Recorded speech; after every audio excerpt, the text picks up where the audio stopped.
If you haven't watched our previous episodes, you'd better go and check them out. So as promised, today we'll be talking to William about his prosthetic leg. Yeah, sure. I'm happy to tell you all about it. Probably the best thing to do is maybe if I just take it off and then just explain it. So what I'm doing now is I'm just removing the sleeve, and the sleeve kind of holds the leg on, otherwise it falls off, you see. Then I kind of pull it out and I say, hello, and then, so I'll start with this leg and perhaps we'll go down to what's left here. Okay. So what we've got, it's a carbon fibre foot that goes inside of the shoe. It's really high tech, it's lightweight, it's great for walking, dancing, doing everyday movement. And this is a lightweight, strong kind of titanium kind of pole. And this here is a fiberglass socket. It's made just for my stump, and it is really, really comfortable. Now, what we've got here is I've got this this foam liner, so this kind of keeps the leg or the stump kind of comfortable and blister free. So that just sits into there, and then I've just got a couple of socks that go over the end of my stump, and that's just again is for kind of comfort and padding.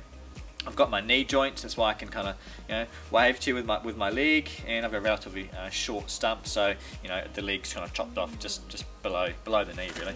Yeah. Okay. So we'll get into some questions that you guys sent through to us. The first one is from Scarlett. She's from Diocesan School for Girls. How did you get used to your prosthetic leg, and what was it like at first? It was a really kind of long-winded process. I remember starting using the leg with crutches, and I could only just kind of hobble around, and then my stump kind of got used to being under pressure.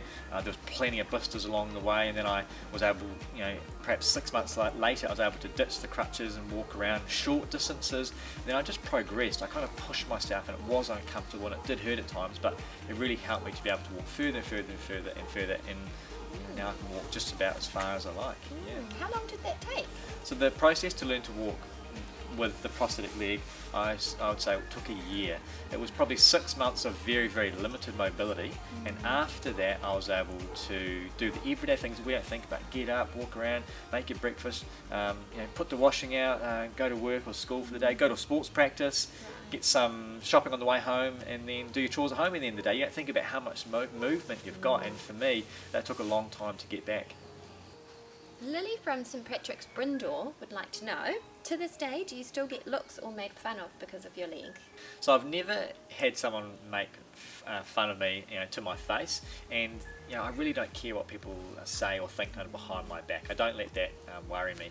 But if I'm walking down the street, most definitely people will stop and look. Sometimes they ask questions, and you know what? I think that's perfectly normal. If I see someone that is different, I'm going to naturally kind of have a look.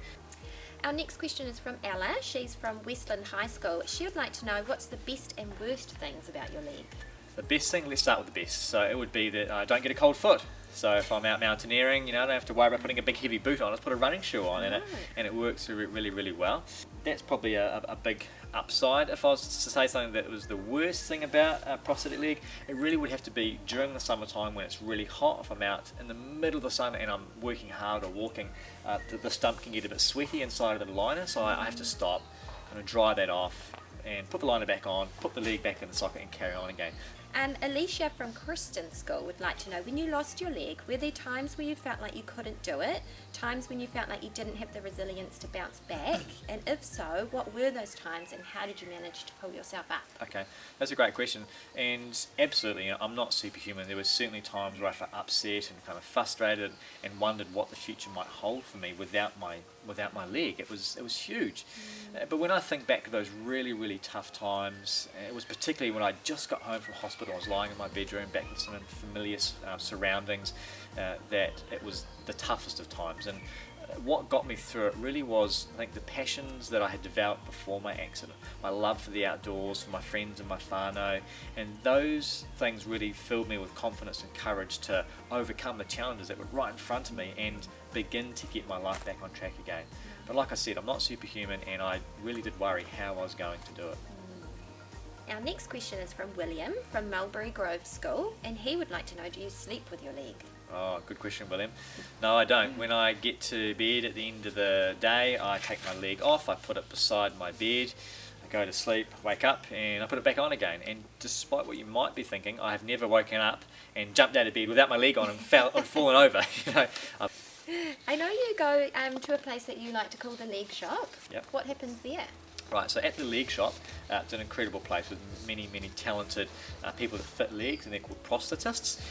It's just like a shop for arms and legs is the best way to kind of put it, but they're made specifically for the patient. Some other kind of services there as well, which help kind of us amputees gain mobility and a normal sense of life again. It's a great place. Oh, that's great. Well, thank you, William. Thanks for sharing all of those personal details with us. Pleasure. Next episode, we'll be talking about William's life before the accident, so make sure you catch up with us then.